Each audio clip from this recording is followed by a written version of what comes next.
আমি হরিদাস রায় সোলা কলোনি থেকে বলছি। রবীন্দ্রনাথ ঠাকুরের 2 বিঘে জমি, শুধু বিঘে 2 ছিল মোর ভুই, আর সবই গেছি ঋণে।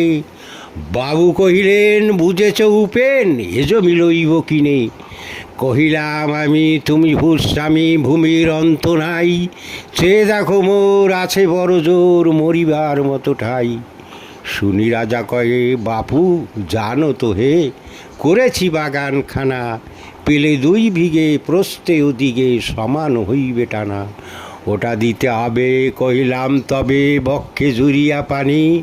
সজল চক্ষে করুণ রক্ষে গরিবের ভিটেখানি। সপ্তপুরুষ যেথায় মানুষ, সে মাটি সোনারি ভাড়া। দৈনের দায় বেশি বসে মায়, এমনই লক্ষ্মী ছাড়া। আখি করিলাল রাজা ক্ষণকাল রহি